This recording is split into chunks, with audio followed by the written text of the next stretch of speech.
وعلیکم السلام ورحمۃ اللہ وبرکاتہ۔ جی محترم بھائی نے اس وائس کے اندر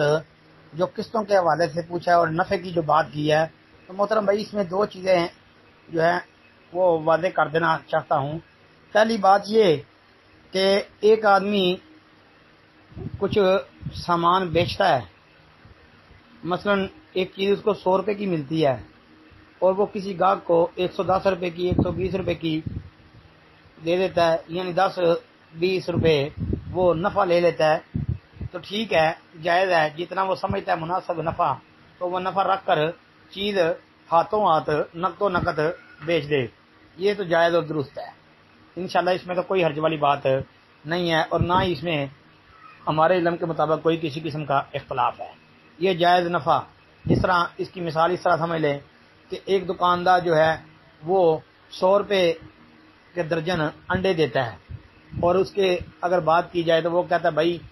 95 روپے کے تو ہمیں ملتے ہیں تو 5 روپے ہم کمانے کے حق رکھتے ہیں، چلو ٹھیک ہے، یہ تو مناسب ہے۔ وہ 5 روپے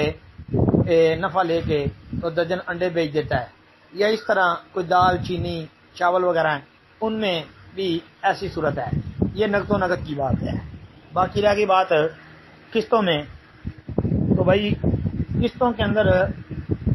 جو اس طرح چیز دی جاتی ہے کہ ایک چیز 15,000 کی ہے اور جب قسطوں پہ لیں گے تو وہ 20,000 کی دے گا اور کہے گا جی کہ یہ نقد لو تو 15 کی، اگر قسطوں پر لینی ہے تو پھر 20,000 کی ہے، تو اس کی جو ہے وہ 4 قسطیں کر لیں یا 5 قسطیں کر لیں، 4 کرنی ہے تو 5,000 کی قسط ہو جائے گی، اگر 5 قسطیں کرو گے تو 4,000 کی قسطیں ہو جائیں گی، 4 قسطیں یا 5 قسطیں وہ یعنی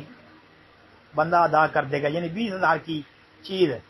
تو بھائی یہ سیدھا سا سود ہے، اس میں اگرچہ علماء کا اختلاف ہے لیکن ہمارے ناقص علم کے مطابق یہ بھائی صاف اور سیدھا سود ہے، تو اس سے جو ہے اجتناب کرنا چاہیے۔ جی اس بارے میں حدیث سنن ترمذی کے اندر، المنتقی ابن الجارود کے اندر اور کئی کتابوں میں موجود ہے، اور اسی طرح سنن نبی داود کے اندر بھی ایک روایت آتی ہے، اس کو شیخ البانی نے اور امام حاکم ذہبی وغیرہ نے صحیح حسن کہا ہے۔ تو اس لیے قسطوں پر جو ہے وہ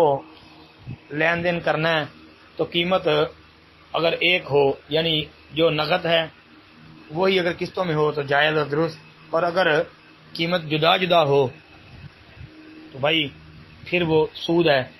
جیسا کہ اکثر محدثین کی، ائمہ کی اور عبداللہ بن مسعود رضی اللہ تعالیٰ عنہ کی تحقیق یہی معلوم ہوتی ہے۔ السلام علیکم ورحمۃ اللہ وبرکاتہ۔